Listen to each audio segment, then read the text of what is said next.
Here's an equation that looks almost deceptively simple. X cubed equals 1. The obvious answer?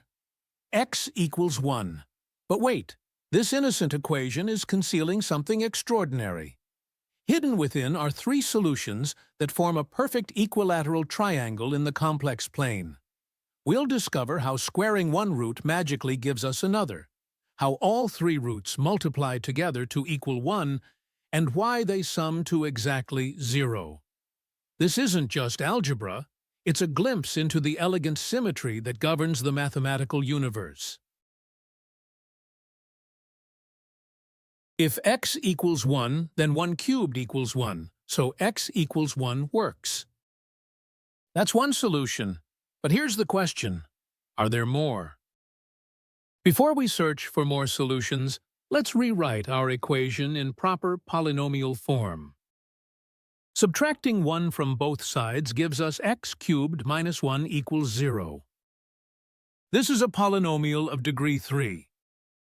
The Fundamental Theorem of Algebra, proven by Carl Friedrich Gauss, tells us that every polynomial of degree n has exactly n roots when we include complex numbers. Since this is degree 3, it must have exactly 3 roots. We found one. Where are the other two hiding?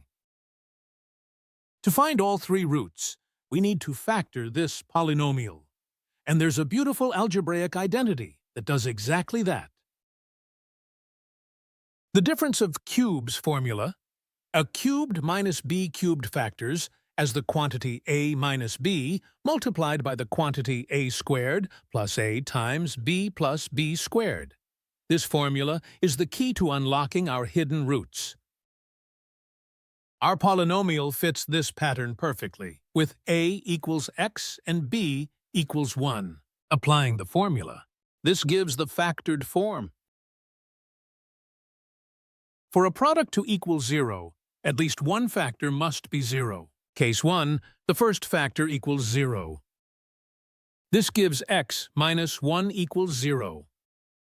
So x equals 1, our familiar solution. Case 2, the quadratic factor equals 0. This is where the magic happens.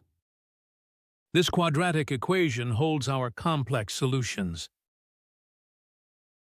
The quadratic formula solves any equation of the form ax squared plus bx plus c equals 0. The term under the square root, b squared minus 4ac, is called the discriminant.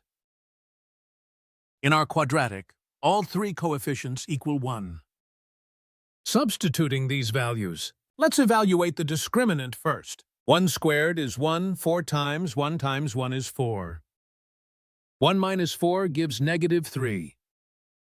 A negative discriminant means complex solutions. This is exactly what the fundamental theorem predicted. The square root of negative 3 equals I times the square root of 3, where I is the imaginary unit satisfying I squared equals negative 1. Substituting this back. First root, omega 1 equals 1. Second root, omega 2 equals negative 1/2 plus I times the square root of 3 over 2. Third root, omega 3 equals negative 1/2 minus I times the square root of 3 over 2.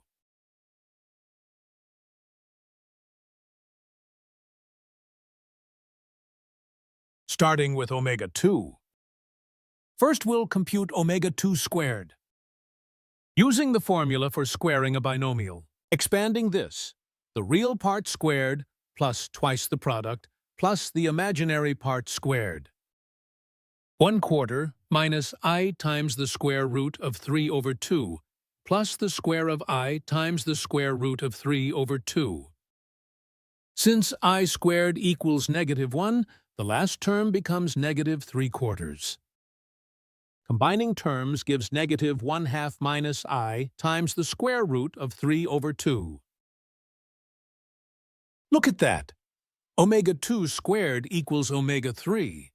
This reveals the cyclic nature of the roots of unity. Now omega 2 cubed equals omega 2 times omega 2 squared, which is omega 2 times omega 3. This is the product of a complex number and its conjugate. We can use the difference of squares formula here. The form a plus b times a minus b equals a squared minus b squared.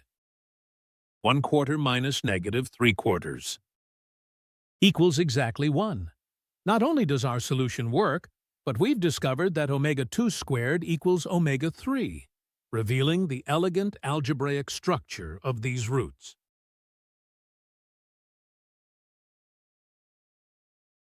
Now for the stunning reveal. These three complex numbers encode a perfect geometric structure. In the complex plane, the horizontal axis represents the real part, and the vertical axis represents the imaginary part of complex numbers. This is the unit circle. It contains all complex numbers with magnitude 1. Let's plot our three cube roots of unity on this circle. Now watch this. When we connect them, the three cube roots of unity form a perfect equilateral triangle inscribed in the unit circle.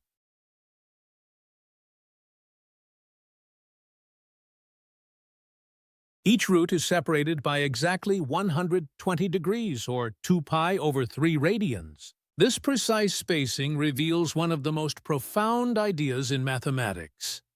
In the complex plane, multiplication is rotation. Each of these roots can be generated by rotating the previous one by 120 degrees. This geometric symmetry perfectly mirrors the algebraic symmetry we discovered through factoring. If you add all three cube roots of unity together, something remarkable happens. Let's look at the numbers themselves. The imaginary parts, plus I times the square root of 3 over 2 and minus I times the square root of 3 over 2, are perfect opposites. They cancel to 0. The real parts, 1, negative 1/2 and negative 1/2, also add up to 0. The sum is exactly 0. This isn't a coincidence. It's the definition of being perfectly balanced around the origin. Mathematically, this follows from Vieta's formulas, which relate the roots of a polynomial to its coefficients. What began as the trivial equation x cubed equals 1 revealed three solutions forming a perfect equilateral triangle in the complex plane. This is mathematics at its finest. Simple questions leading to profound structures. From the fundamental theorem of algebra to geometric symmetry, every piece fits together beautifully. If you enjoyed discovering this hidden beauty, please like and subscribe for more mathematical revelations.